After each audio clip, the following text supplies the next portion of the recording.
Hello, everyone, and welcome to our Pandasaurus Games Showcase. We're talking about some great games today, including Umbra Via, Brew, Dinosaur World, and some exciting surprise reveals. So make sure you hang around to the end to see these hot off the press announcements. Also, just so you know, Danny from Pandasaurus is here in the Twitch chat. If you have any questions, she's there as Pandasaurus Games, so you can check in. And we'll also be in the Discord if you'd like to follow up after this segment. Pandasaurus Games has a Discord where you can ask questions to your heart's content. So I'm going to be up here with the designers of these different games. First up, we have Connor Wake, designer of Umbra Via and winner of the 2019 Cardboard Edison Award. Also frequenter of my playtest group. We usually are on voice together, so it's super cool to see you here in person, Connor. Yeah. This is very interesting. I know, right? You get so used to hearing people just their voices, and now all of a sudden it's your face. It's right there. It's so interesting. All right. So let's dive right into talking about Umbra Via. You want to give us a quick pitch for the game? Yeah. So in Umbra Via, for some mysterious reason, your soul has kind of been broken up and scattered in this beautiful garden. So you're going to try and get it back now. So you're basically going to be bidding for control over these paths to control them and guide the pieces of your soul back to you. Whoever does that first is going to win. So it's basically a race to get these lost pieces of your soul back. So it's an abstract strategy game that involves like bidding, area control, and some like route building. What you're going to do is every round 4 tiles come out, and they're either like straight pieces, corners, intersections, things like that. Yeah. They're like locked in their rotation. And then secretly, everyone's going to draw some of their either energy flowers or soul flowers from their bag. You're trying to get all your soul flowers back into your bag, but you start with a couple. You'll bid on them. Everyone does that at the same time over these 2 different rounds of bidding. So you do like a first round, everyone's kind of like just figuring out what they want to do. Then you see what everyone wants, and you got like a second opportunity to kind of either bluff or just double down on something, etc. And then the tiles are going to go on the board, and that's where you're trying to control the different paths. And so what's interesting about this part is in a lot of bidding games, if you lose, you lose. But in this one, it's actually, you might actually want to lose some stuff because all of your energy flowers that are on the tiles are going to stay and go onto the board for the area control part. It's just the person who won gets to choose where to place it. So you could be in this interesting situation where you've won the tile, but you don't want to place it anymore because everyone else's stuff's on there. And so there's a lot of like sneaky stuff you got to do in the game. Interesting. Then paths will complete and they'll get removed from the board. And so the board's kind of ever changing, like paths are growing and disappearing. And eventually you'll get your soul back, and whoever does that wins. So yeah. That's awesome. Yeah, one of the things that really struck me watching the video for this game is you see this picture with the tiles, little flowers, like a small, tight space garden. You know, you kind of look at it and say, okay, I'm going to place these tiles down. We're going to fill up the board, and that's going to be about it. But really, one of the interesting things, once a path can no longer be added to, right, that's the score. So it's not building up this path and counting things up. You actually get some points, which are the soul flowers into your bag. Is that correct? Yeah, exactly. And so once you got whoever's first gets the most soul flowers along the path, more soul flowers you get, and those go straight back into your bag. So this is it's not the most thematic game, but this is my little thematic touch of as you get more of your soul back, you start having more bidding power, like more control over the real world. But you start losing power on the board where your soul is trapped, because they're like worth 2 for bidding, but they don't count for anything for the area control part.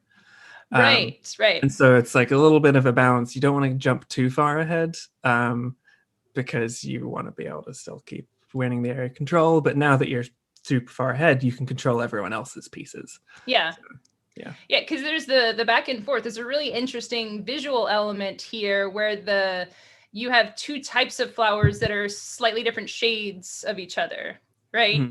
So as you start with the fewer of the lighter ones in your bag, which are the soul flowers. Yep. Is that and then the darker ones are going to be putting out, and just that subtle difference, you know. So it's not cards where you have to describe what the different pieces are doing. just as you put them into the bidding things, you're like, oh, I won this thing, you know, I got all my powers. But towards the end, then you have more and more soul flowers out there and less control. So you have more control in some ways and less control in other ways. Yeah, I like putting little double-edged sword mechanics in my games. So yeah, and the tightness of it too. You know, there's I think sometimes in this abstract game, you kind of like just add lots of stuff to the game, you know, but for this one, just the reusing too, you have a 4x4 grid. So instead of making these long winding paths, you might think looking at the game, okay, I'm going to make this long path and kind of have a travel or journey element to it. But it's more about just these little segments. And that's more mechanical, right? Because you clear out space by making a path. So you could like have a bunch of sections just be removed at one time. Right? Yeah, which makes it quite fun because I've played some games where it's like a little bit of a push your luck because the bigger the path, the more like of your soul flower you're going to get back.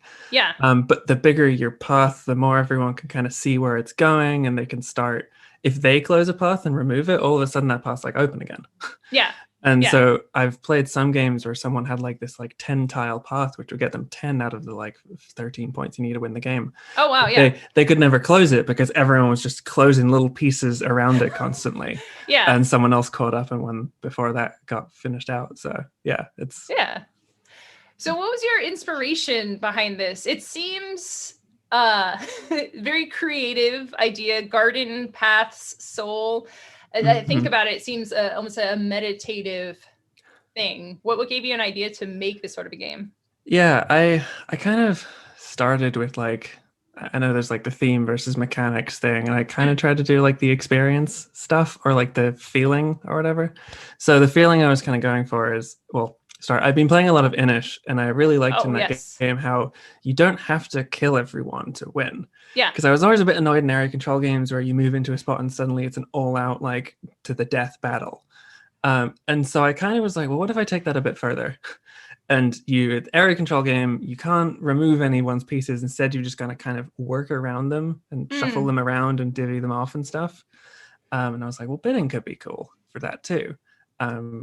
And so that was where I started. Was you would be bidding on tiles that would then make the areas. So the areas didn't exist until you made them. Yeah. And then you would be putting your like troops in that way. Turns out there's nothing really in real life that fits that mechanically. Like so what I kind of settled on was I generally like spooky stuff. I don't know if you can see I've got like a raven raven picture behind me and everything. Yeah. So and I was just thinking like, well, it's an abstract game. Everyone's kind of agreeing to a bunch of rules that are a little bit made up. So like, why don't I just make it like a spooky ritual where you've lost your soul? Like in rituals, you kind of like, rituals are very abstract in the first place, right? You're using other things to represent other things.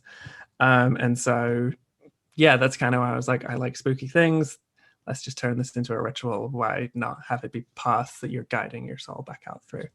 And so that's kind of where that came from. And then Pandasaurus took it and made it way more beautiful than my prototype, and added in that mysterious garden with all the beautiful flowers, and which is just like, when I saw that I was like, this is perfect. Gosh, yeah. So. It is so beautiful with these components, with the art to it. And we talk a lot about theme and setting in a game, and I think it doesn't necessarily have to be a known theme or a known setting. This is the Mediterranean, this is Hawaii, this is tropical, this is a war. There's like, I think there's a lot of artistic leeway there to take mechanics, and again, I wouldn't say this is slapping a theme on it. Once you explain it, it does make perfect sense, but it's nothing that's ever been done before.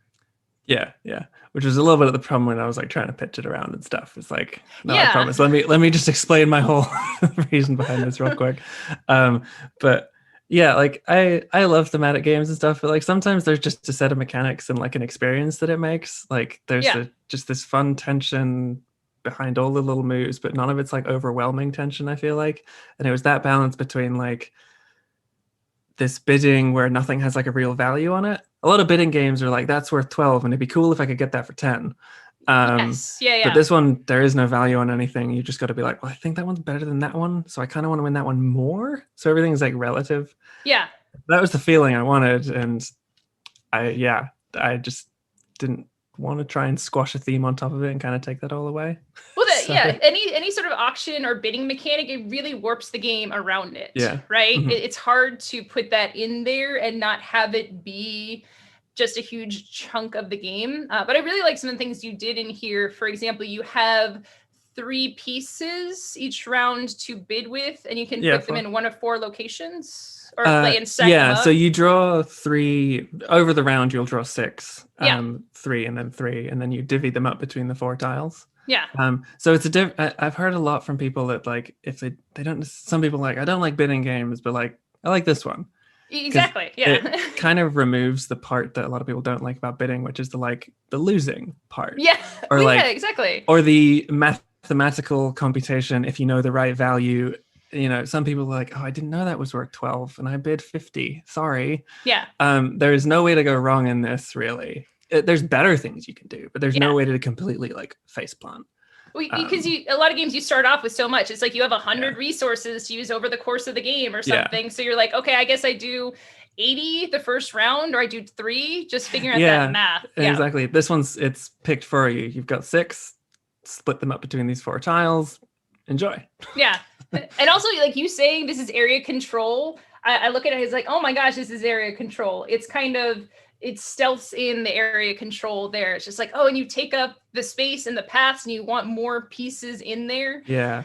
Yes. So like to get that in there to like trick people into area control, right? That's the other thing I've heard is like, I always like when I hear this, like they go, I don't like abstract games, I don't like bidding games, I don't like area control games, but I like this one. Your game. Yeah. I'm like, perfect. I'm so glad. Perfect. Nailed it.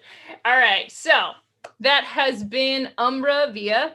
This is going to be retailing for $39.95. The release date is March 17th, 2021. The pre-orders are up now, so you can go to the site and check that out. 2 to 4 players, 30 to 45 minutes. If you have questions, again, Danny is here in the chat. Thank you so much, Connor, for joining us and chatting about your game. All right, so right on to the next game. Up next, we have Steve-O Torres with designer of Brew and head of graphic design at Pandasaurus. Welcome, Steve-O. Hello, Emma. How are you? I'm pretty good. How you doing? I'm doing well. All right, let's dive right into it. Let's drink it up. Drink up Brew. You want to give me your quick pitch? Yeah, so Brew, you take on the role as mystics who are living in this forest in which all of the seasons are happening at once and night and day is just kind of happening all at the same time. And you are tasked to, I guess, bring everything back to order by rolling your element dice and your forage dice, in which you're trying to claim territory in the form of forests. So there are all different forest types in the game, ranging from spring to winter. And there are creatures in which you're trying to train that you later will release to the forest. The dice have these really cool powers where they are used to collect ingredients to brew your potions, but the elements, fire, water, and wind, have special abilities, so you can cover up other dice with them. You can gain extra ingredients with the water. You can push dice around with the wind. And there's a village in the center of all of this that switches between night and day, as it works as a worker placement setup. And each of these spaces will change depending on if they're night or day. And your element dice will go into those spaces exclusively. So you have to decide, do you want to use your element dice in the forest or in the village? Interesting thing about the element dice is they don't actually belong to anybody. So they act as neutral dice. So say, for example, I have more dice than you in the forest, and somebody pops in a few element dice. Well, now all of a sudden that could be tied. So they act as a third player, potentially in a 2-player game, or as these special powers as well. Cool. So what was the inspiration behind this game? The title is so tight and specific and evocative, right? Brew, and you mentioned brewing potions. So I imagine, was that where it started, with this concept of combining things? Funnily enough, this started out as a kid's game. is treasure hunting. Okay. Rolling your dice and placing around on a map and traveling through the forest, collecting gems. Mhm. And I wanted to make a game that I enjoyed playing more so. So as time went on, it evolved to witches because I like Harry Potter, and that's kind of where it ended up being thematically when I originally pitched it. But that wasn't quite where we ultimately wanted to land. So we ended up with the art and the look of it that you see today, which is amazing. And that really kind of helped inform the rest of the world. Yeah. There had always been these different forest types and these different types of magic that was happening within the forest. And I really like that world in general. So that's kind of how this ended up to be the brew that it is today. Yeah. Is this an existing universe IP, or is this art style developed specifically for this game? So Jake Morrison has this style down. Okay. And we saw his work, we loved it, and worked directly with him, trying to come up with all these unique creatures and this whole world. So once we got him on board, it really just opened up thematically, kind of tying in together some of the other elements. So for example, the creatures at one point used to be like black magic. They were like more advanced spells, but they eventually turned into creatures, and the whole system within that shifted. Okay. I love this idea of looking at starting the game mechanically, starting to look at the art, and then the art feeding back into mechanics. I think that's, some designers talk about how art and design, graphic design, right, relates to games, how it feeds back. And sometimes you just take the game and, for lack of a better term, like slap some art on there, right? But this back and forth, I think it really just ties into this game, because I remember the announcements for it too. Pandasaurus talking about it is like, just, you will see this is like got the best art of any game that's been announced so far. And it is, I mean, this game is just, it's like an anime or a cartoon. I want to watch this show, right? Definitely, yeah. I want this to just be everywhere. Like, yeah. Make some plush dolls or something. Yeah. So you mentioned a little bit about some of the elements of the game. You're rolling the dice, placing them in different places, doing potions, and that kind of thing. Can you tell a little bit about the core gameplay loop for your worker placement? Do you move your character to a space? Are you mostly trying to collect ingredients? That kind of thing. So there are two sections. There's the forest, and then there's a village. So the forest is where you're fighting for area control. And there will be a series of cards laid out that you have symbols that match on your dice. Okay. You place your dice on those symbols. You'll collect the ingredient from there. Those ingredients will be used to brew the potions. And whoever wins at the end of the round, which is once all of your dice are out, you collect those cards. So yeah, that's pretty much the loop. You're rolling your dice, placing and collecting the goods. All of the rules are really simple. Most of the rules you'll find are on the cards. So some of the creatures that you'll be collecting act as boosts. They'll give you additional ingredients. Some of them will act as in-game scoring. Some of them will act as, if you win this type of forest, say a winter forest, you get additional points. You're kind of creating a small engine, but at a certain point, you can only train so many creatures at a time, so we have to release them to the forest. And each creature has a different type of affiliation. So there could be a fall creature that wants to go back to the fall forest. So it incentivizes you to go after certain cards in the form of the forest, release them, but then you might find something that's a winter creature and it does something really awesome, and you might want to get that even if you don't have forest cards for them to go home to. In the village, there, like I said, there's a night and a day side, and those will swap back and forth. Game is played over 4 rounds, so you'll get 2 chances to see the different actions on those spaces, and those have the elements on the bottom half of it, and on the top there are spaces that any dice can go to, so there's always somewhere to go. Each player also has a unique ability if you like to play that way, or you could flip the card over and just play because you like the character's name or the way they look. So there's a little some asymmetry there. And yes, so I heard this part. I believe I heard correctly. You get pets. You collect creatures, and they're your best friends and hang out with you with this amazing art. Yes. Oh yeah. And there's, Yeah. there's fire creatures, there's water creatures, there's creatures with crystals growing out of them, and they all. This is where the art and the theme. It was fun to play with working with. Yeah. Jake.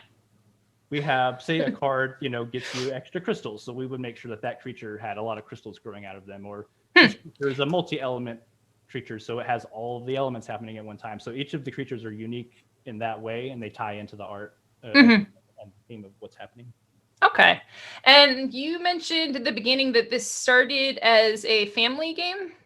Yeah, it was a little push your luck dice rolling collect jewels game, and that core mechanic is still in here. That's the base of it, of the rolling all of your dice, placing, collecting the good. The area control and all the cards and everything came after. And like I said, I wanted to make something that I would enjoy playing, and it was fun to play with kids, but yeah, not the thing that I would whip out and say, hey, you got to check this game out kind of thing. Yeah.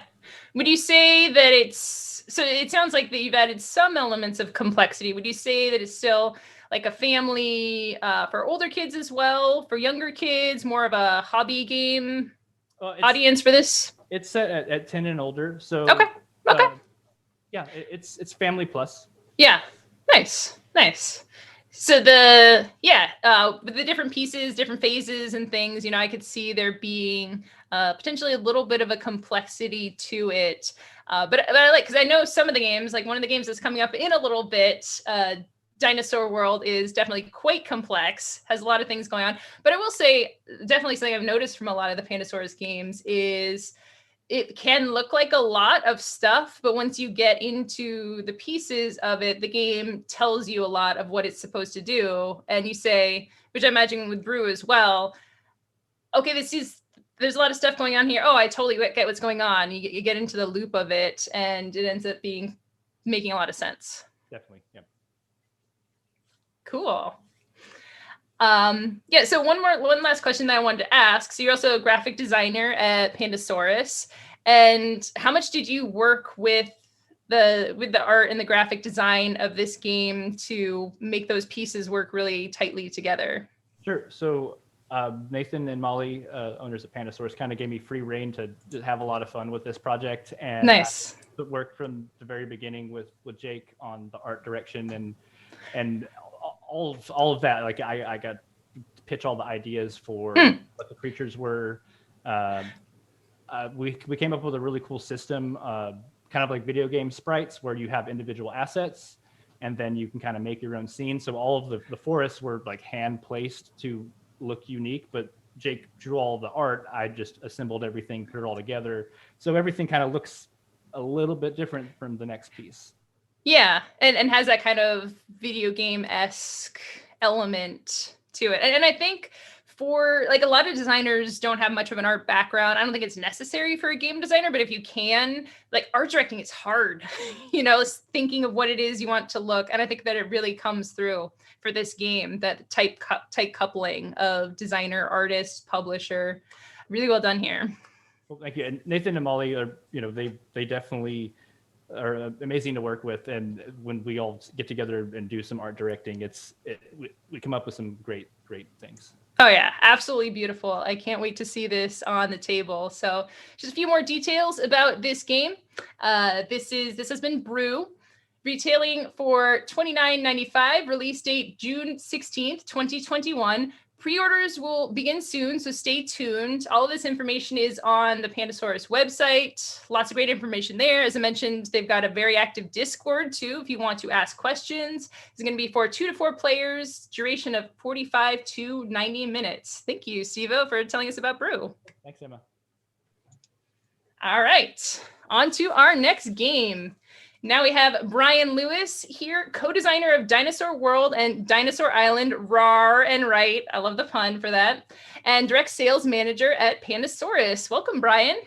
Hey, thanks for having me. Thanks so much for joining us. So Dinosaur Island has been around for a while now. I'm sure many people know about this game, but how about you just give us a high-level pitch of Dinosaur World for, say, a completely new person is coming in here and would like to know about the game. Sure. So basically, you are designing and running your own dinosaur theme park. It may trigger some, images of potentially things that exist already in the entertainment industry. Yeah. But yeah, I mean, just use your imagination. Yeah. I do want to point out that my co-designers who aren't on this with me, David McGregor and Marissa Mazura. I just wanted to say hi and let them give a shout out to them. So you are, you're getting your dinosaurs, you're building them, you're putting your park together. Then you're taking your Jeep on a tour through the park, and that's the high level of the game. Okay. Yeah. So this is a sequel to Dinosaur Island. So I'm interested to know what it was like taking an existing game and developing something new from that. Because I've compared the two of them. There's definitely a lot of similarities, but like in the pitch video, again, because you recently finished the Kickstarter for this, and the way it's described as this is a new game. So if you want to speak to that a little bit. Yeah, when we first started working on this, it was actually, we were gearing towards it being an expansion. Okay. And the more we played around with it, and we had the base game out on the table, and we're like, okay, we can do this, we can do this, but we felt constrained with some of the ideas that we thought. So we said, what if we do this, and what if we do this, and then it morphed into its own thing. Yeah. So it was a really interesting experience to design that way. So the scary thing was, coming up with something new, but not new. How are people going to respond to it? Dinosaur Island exists. Does this need to exist? So we wanted to take things that we thought were different enough that they could stand on their own. Yeah, and one of the things for that is the hexagonal tiles are different, right? The way that the tiles are laid out and placed, and also the Jeeps. Right. So in the original game, you had a 4x4 grid. Yeah. And in this one, that was too limiting, we felt, for what we wanted to do, because one of the I don't want to say complaints. One of the things that people wished that would happen in the last game was that all the different tiles in the park did something. So that was one of the things that we really wanted to focus on. So every tile in your park does something different. So, and then you have to drive your Jeep through them to activate them. So just having them in your park isn't good enough. You have to decide where you're going to move your Jeep. So as you're building your park out, you have to decide, and you have to get your Jeep to move further. So, you have to then decide, which tiles do I want to visit? And is there synergy between tiles that I can use to, fire this one that's going to help me when I fire this one later on in the game? Yeah. So a little more engine building, would you say, for the different pieces? And you coined the term Jeeples too, which is great. Yes. Yes. Legally distinct name, Jeeples. Yeah. Yeah. So you have your Jeep that's going through the park, because I remember from Dinosaur Island, there was the attendees for the park. Yep. So is that still an element, or is it more in the Jeep now? It's more in the Jeep. So in the original game, you had the visitors and the hooligans. Right, and and it was, the hooligans are highly contested among gamers. Some people hate the randomness of it. Some people like the randomness of it. So we wanted to take that and make it a little different. And the randomness actually comes from your dinosaurs. If you decide to visit those dinosaurs, you don't have to visit your dinosaurs, but it's really the only way people get really excited in your park is by visiting the dinosaurs. Yeah. So you can take a turn off if you want from maybe visiting the dinosaurs and get your excitement in other ways, but you're going to have to eventually visit them in order to do that. And then you'll have to roll a threat die where it's possible that there may be a little carnage, 50-50 chance. Okay. Yeah. And speaking of the dinosaurs, you have some amazing dinosaur meeples, right? Oh, for this one? Yes. They are awesome. So they are all, plastic with heat transfer images on both sides of the dinosaurs. So every dinosaur recipe in the game has a matching dinosaur meeple.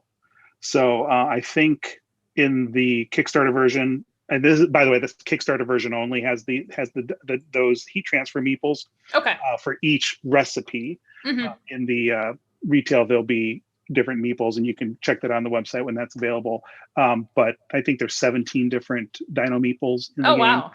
set of 4 each. So you're looking at 68 meeples. Nice. Yeah. Yeah.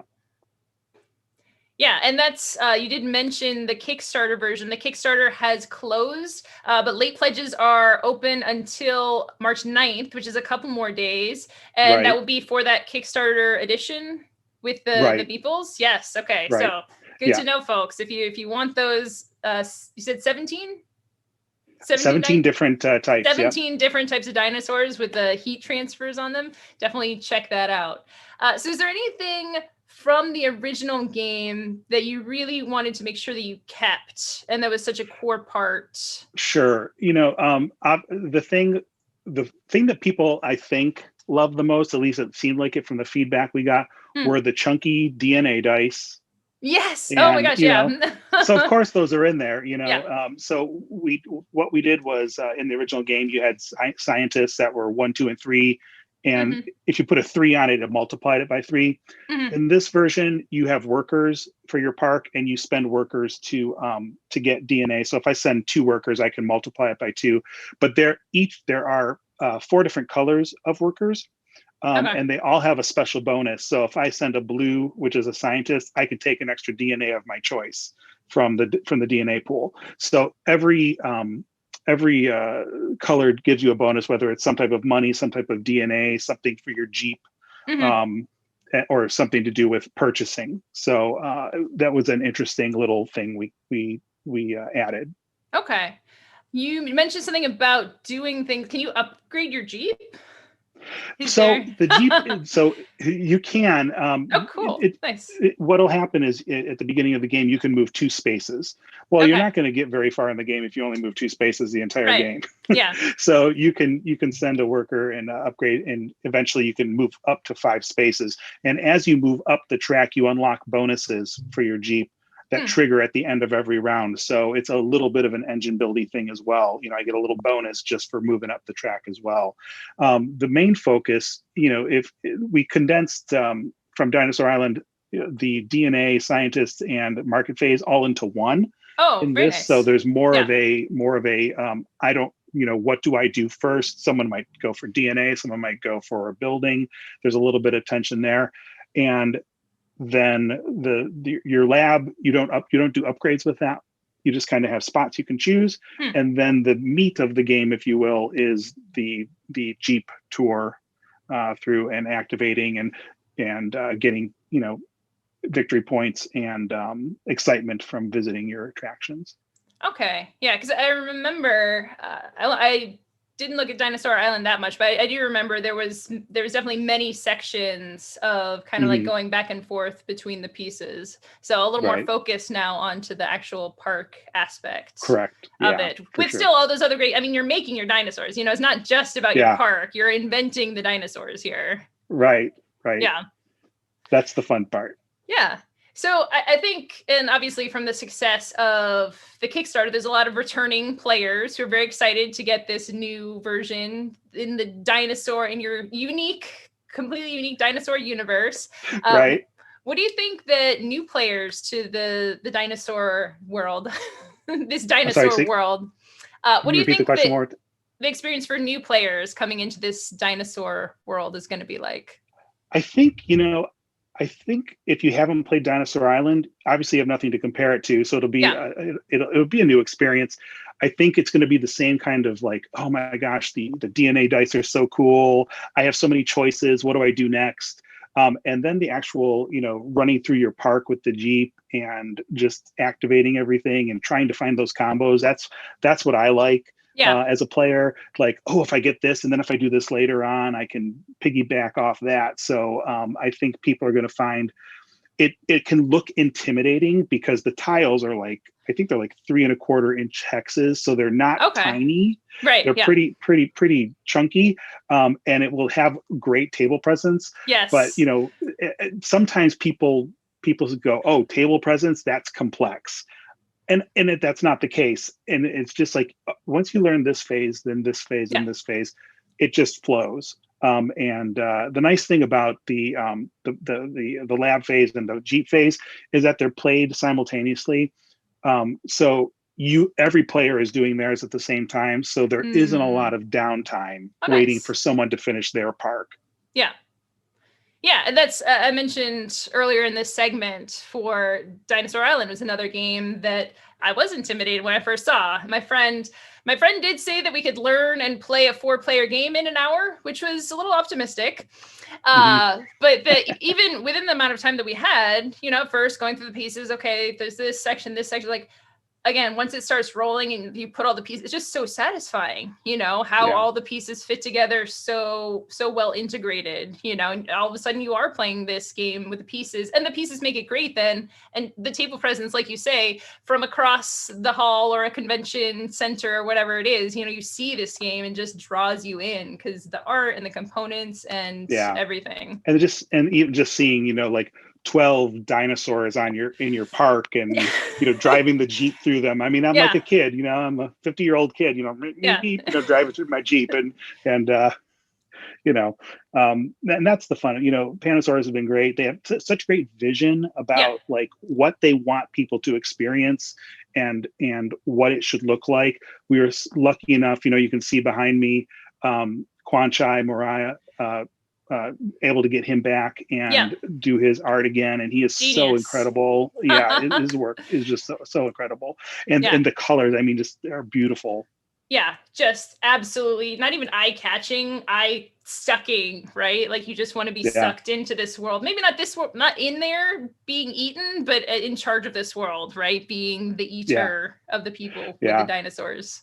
I think and we mentioned Quan Chai is like, you see, Dinosaur Island came out. It's about 4 years. It'll be 5 years next year. Okay. Just the progression in his art in 5 years. When Dinosaur Island came out, the color scheme was so shocking at that time, and we still get people commenting on how shocking it is. But this is like, just like in the movie world, this sequel is a little bit, it's further along and people have grown and so this is what we have now. All right. So again, this is Dinosaur World. Going to be retailing for $69.95. Release date of August 2021. I have 1/2 to 4 players. So the Kickstarter has the solo version. Okay, good to know. Solo mode. And the solo mode will be available on our website later on. It just because of all the components for solo and the Kickstarter, we will have an upgrade package on our website available if you miss the Kickstarter and only get the retail version. Okay, good to know.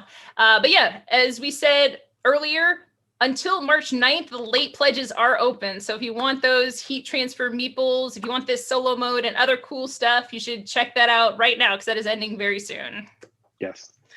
All right. Thank you, Brian, so much for joining and talking about Dinosaur World.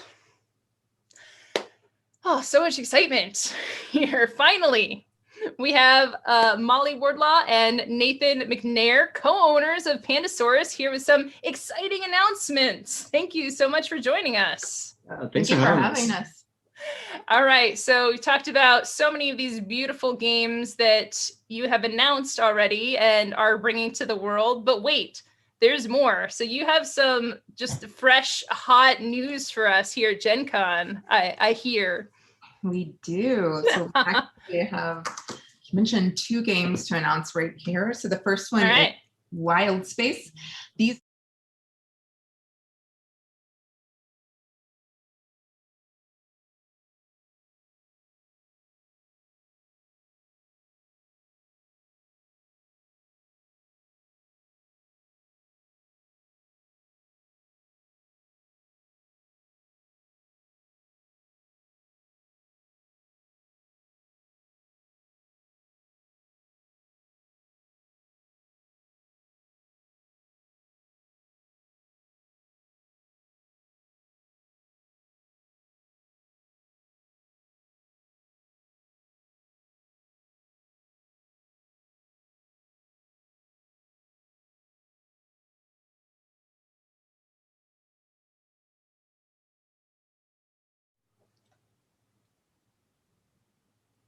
All right. Are we good to go? Yeah, I believe that our audio, sorry about that, audience. We had a brief audio blip. So you want to start again at the, I believe you had said action selection for the game. Yeah. So you want to start from there. Action selection game. So thematically in the game, you are a captain of your fancy cosmic spaceship. You're doing space exploration and you're adding to your phenomenal crew. So you're recruiting the top people in the galaxy.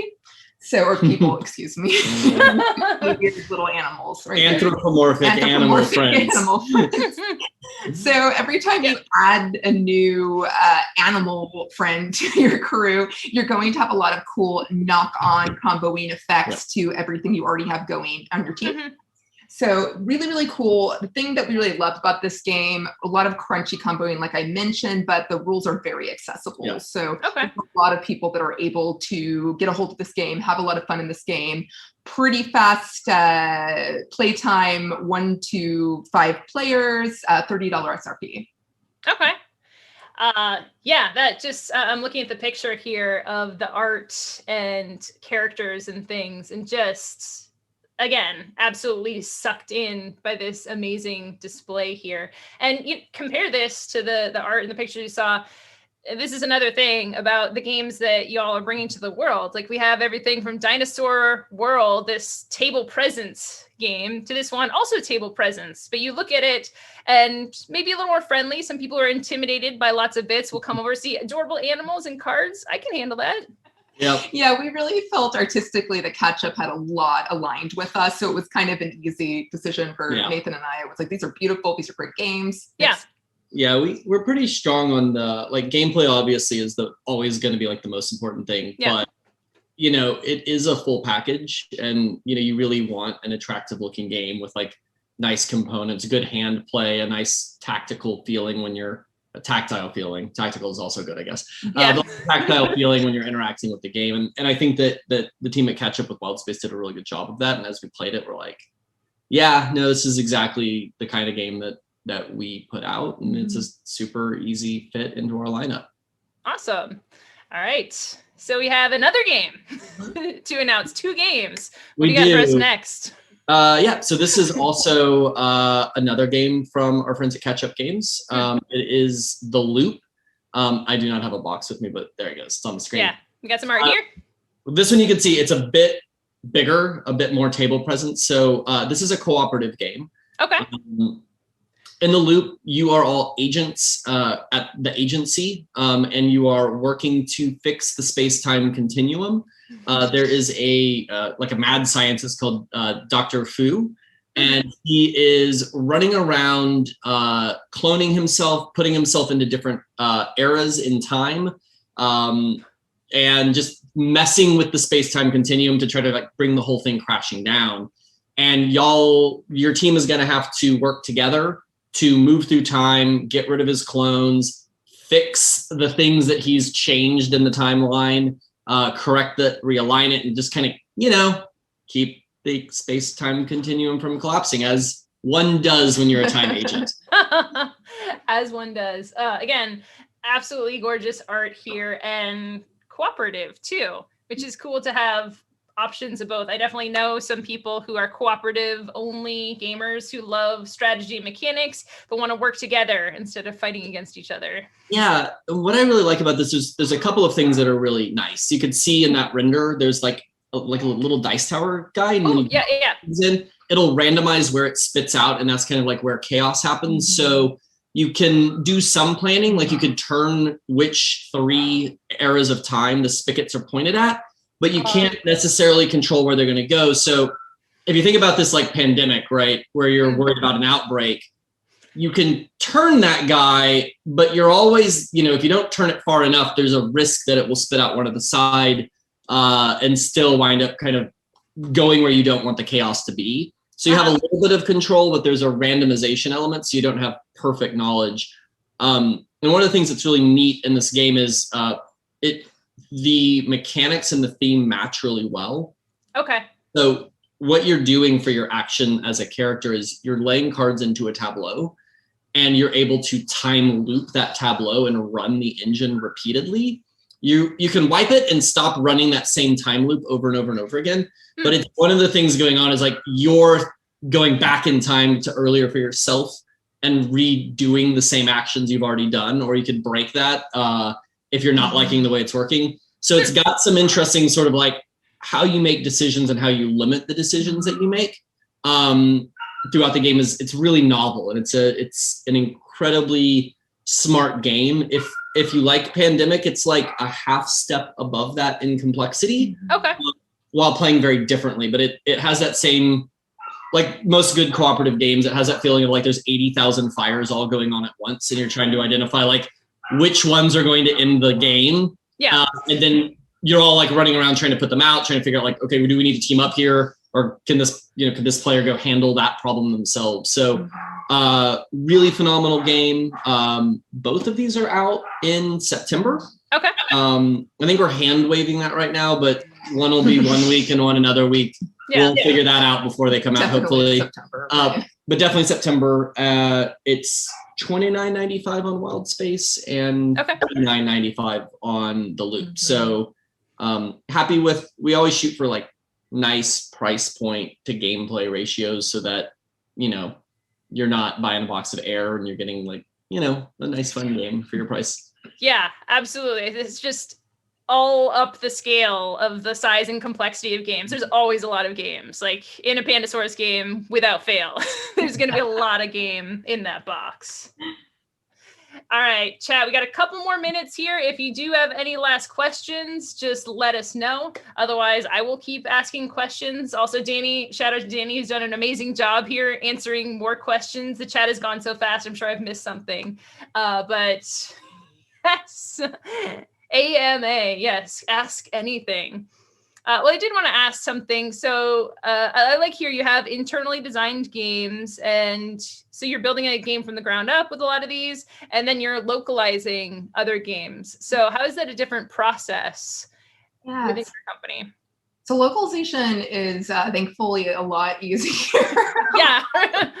Of course, I mean, you kind of gotten to dig into what Brian and Steve-O, who are both team members, have talked about, just like kind of what's involved with making a game from the ground up.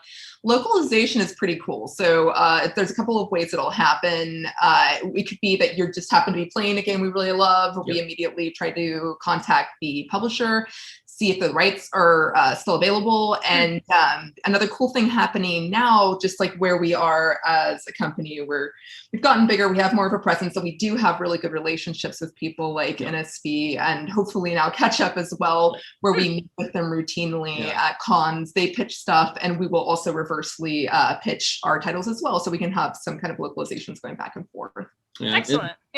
It's been a little challenging, obviously, the last year, because normally, like, you go to New York Toy Fair, you go to Nuremberg, Gamma, and they're also there and you're meeting. So there's been like a lot more of like international FedEx packages flying across the Atlantic Pacific to check things out. So it's been a little harder this year, but it's still great. And it's less work, but also it's, Molly mentioned, it's about finding partners that align with you, because you don't want to get a game that you publish from someone else, even if it's a great game that's like not the right fit, because for most gamers, they don't necessarily know the difference between the two.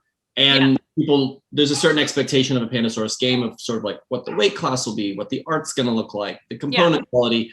And so because you're not designing it from the ground up, you've got to find partners that fit with what you're doing as a philosophy of a company. And that's the trickiest part, is like finding the people out there that are making games in the same sort of way that you are. The same ethos. We've talked a lot about art. So like obviously incredible gameplay, but also that have that kind of inspiration in a similar way. But it's one of our favorite things to do, just because we developed these really strong relationships with people from really all over the world, China, Korea, Japan, all over Europe. So yeah, and getting more diversity of gameplay too. I think one of the most exciting things as we become a more connected world is designers in other places are doing really cool stuff. And as designers, we get more connected over time, but there's still stuff happening in Japan and Korea, France, where we would see that, like, wow, how did you even come up with that? These different traditions that inform the design. One thing that's been neat as a publisher to look back is to see how much more cross-pollination is happening internationally, because it used to be very like, you had your like Ameritrash, right, which were one sort of game, and the Europeans were making a different kind of game. Yeah. And now they've all invaded each other, and like things that used to be like purely a German design, thought process. Now you see American designers and Japanese designers using it, but then kind of taking ideas and kernels from everywhere. And I think games have gotten better for it. So it's a neat thing. Yeah, absolutely. All right. That is all the time we have. That went so fast. Real quick, overview of what we covered today: Umbra Via, Brew, Dinosaur World.